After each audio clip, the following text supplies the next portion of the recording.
Thank you. Thanks very much.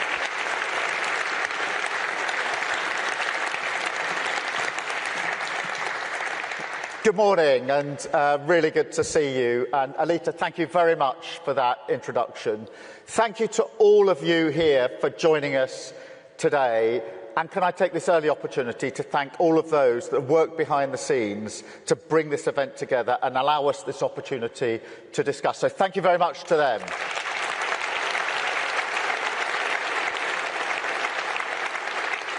Now, this is a gathering of people bound by a common cause, the patriotic renewal of our nations, that is underpinned by the values of dignity and respect, equality and fairness, and the belief that social democratic means are the best way to pursue that goal.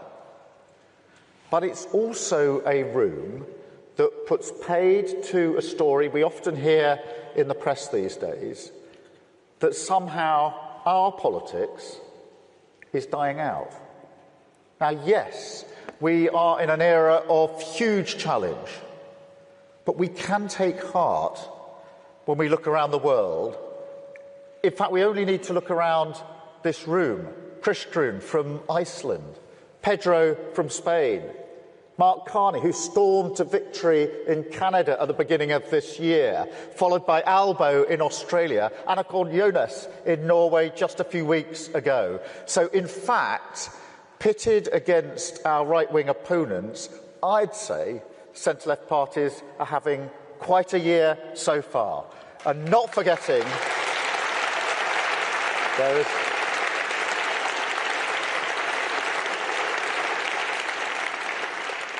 Good morning, Pedro. We're just hailing you being here. But not forgetting, of course, the Labour Party's victory in July of last year, getting a landslide victory here in the United Kingdom. So I'm sorry, I don't accept that argument that somehow our politics is dying out.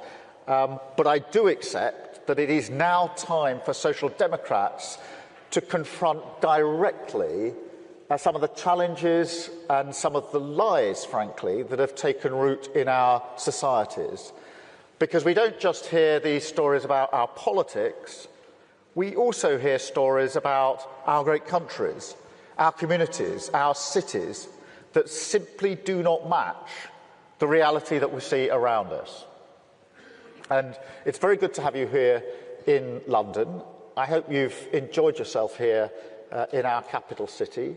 Maybe gone out for breakfast this morning, popped into the pub for a pint last night, maybe enjoyed the last rays of sunshine in our beautiful parks. And if you have done any of those things or other brilliant things in London, you may have noticed that this city isn't the wasteland of anarchy that some would have you believe. But that, in a sense, captures what we're up against, doesn't it? And there are versions in all of your countries where places, institutions, communities are portrayed in a way that is a million miles from reality. A sort of industrialised infrastructure of grievance, an entire world, not just a world view, created through our devices that is miserable, joyless, and demonstrably untrue. And yet, in another way, and this is the challenge, also totally cohesive, because it preys on real problems in the real world, identifies clear enemies. That's us, by the way. And at its heart, its most poisonous belief, and this was on full display here in London just under 2 weeks ago, that there's a coming struggle, a defining struggle, a violent struggle for the nation, for all of our nations. And you don't have to be a great historian to know where that kind of poison ends up. And you can just feel it in a language that is naked in its attempt to intimidate. Because it's not careless or accidental, it's part of a strategy. They want politics to be a choice between globalists and nationalists, to draw a dividing line between the elites and the people, in which somehow our rich story of patriotism and pride, our common cause with working people, our deep roots in the trade union movement in our communities, the desire and demand of working people for a voice in their future is claimed by those who have nothing in common with them or their values. Only a cynical intent to exploit their fears to benefit themselves. That is what we're up against. So we must show our politics, resolutely opposed to a status quo that doesn't deliver for working people. The worst thing we can do is to defend the status quo. It hasn't worked for working people. We must be determined to deliver change in their interests. Patriotic renewal, rooted in our own national stories, restoring pride where people live and work. We fight for our values, decency, tolerance, respect, and most importantly, we focus on the countries we can become through renewal, national renewal.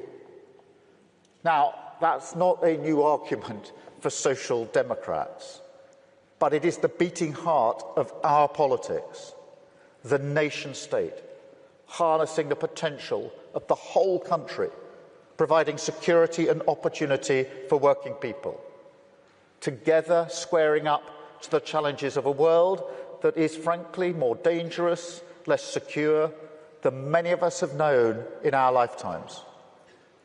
We have to respond to that, not by turning inward, but with even deeper solidarity, alliances and partnerships built upon common values, the rules-based order that has kept the peace in our world since the last century.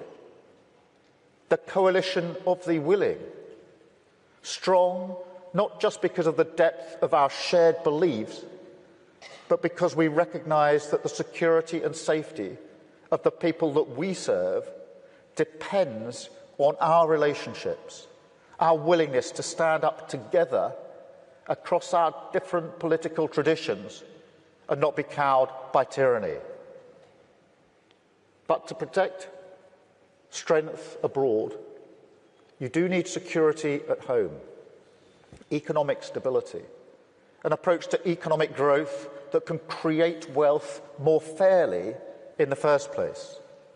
Proud working-class towns and cities, so often disenchanted with mainstream politics because the economy does not work for them, and because that's been true for a very long time. And they're losing trust in our ability to deliver the change that they want to see. They don't want handouts or help. They want to stand on their own feet.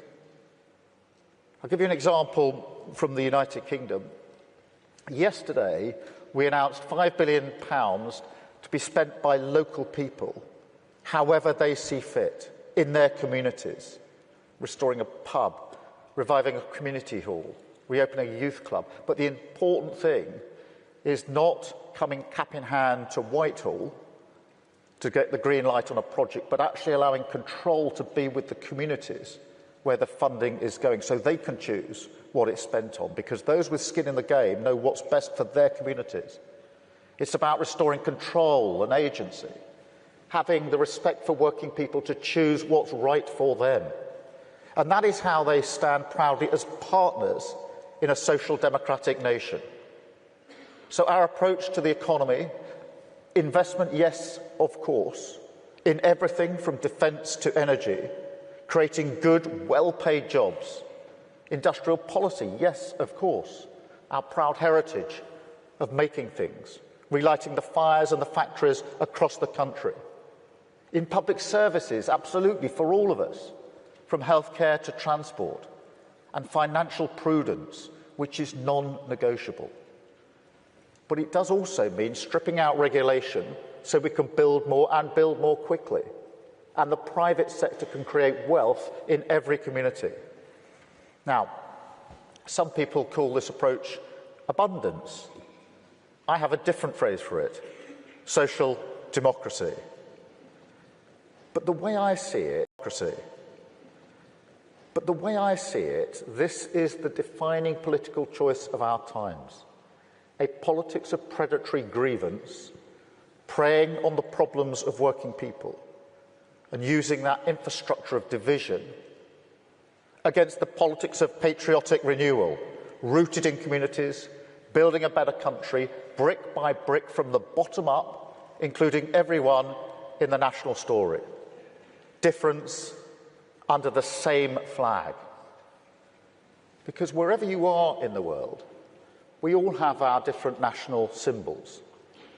And what I'll say is this: we must fight for them. Stand up to those who tell us that there's a tension between our symbols of pride and symbols of inclusion, our multi-ethnic modern nation and our history and heritage. There is not. They are one and the same thing. That's the social democratic argument. It is a powerful one, and we must never surrender it. But of course, you need more than symbols for nation building. You also need renewal. And it's important to be really clear on this. Renewal is not just fixing problems in some managerial sense. That is important, of course it is. People are very disappointed with the pace of change in government. It's so much slower than almost every other facet of their lives. So we do have to speed up. Poor delivery is a threat to mainstream politics.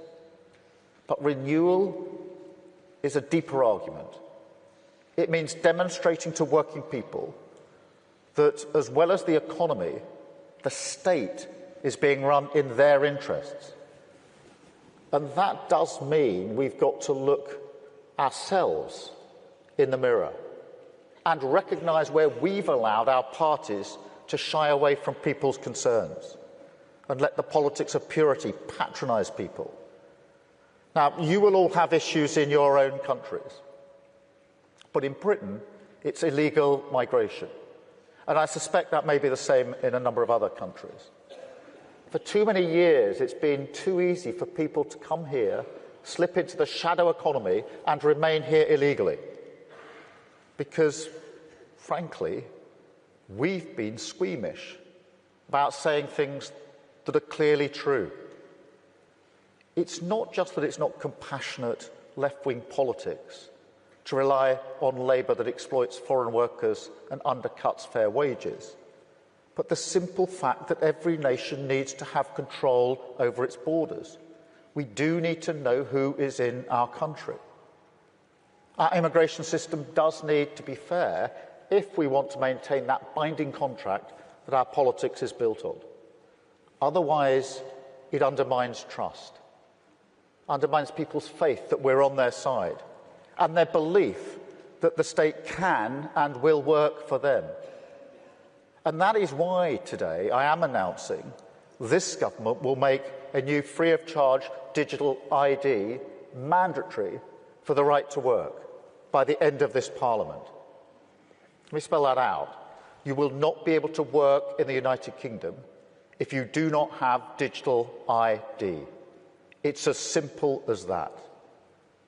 Because decent, pragmatic, fair-minded people, they want us to tackle the issues that they see around them. And of course, the truth is, we won't solve our problems if we don't also take on the root causes, looking upstream to tackle poverty, conflict, climate change, issues that aren't just intolerable for those of us who care about inequality and injustice wherever it's found in the world, but which have clear consequences for our own citizens. Take Russia's aggression in Ukraine. We all have a responsibility for the future of our continent, to stand tall where oppression and violence rears its head. But it is also about energy security, because Putin and other tyrants have used their control over energy supplies as a threat. They've pushed up energy bills, threaten to keep doing so unless they get their way. And that's why we're investing in our own energy, sovereign control over our own future, whether that's nuclear, wind, solar power. Now, this will create good jobs, but it will also take the boot of tyrants like Putin off our throat. So our mission to become a clean energy superpower is about future-proofing energy supply, bringing energy bills down and protecting the planet that we all live on, doing right by our values and by our countries and our citizens. Because in this era, we must be the nation builders. We must be the patriots in our countries. We must show working people that we, and only we, can deliver the pride and belonging they seek. Their communities strong, cohesive, changed for the better, taking control of our future, tackling the big challenges, whether that's climate change or illegal migration, not shying away from them. That is how we win. That is how we rebuild. That's how renewal defeats grievance.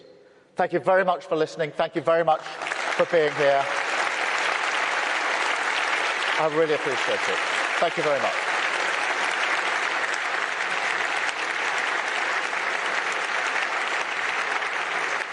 I need the rest of our panel.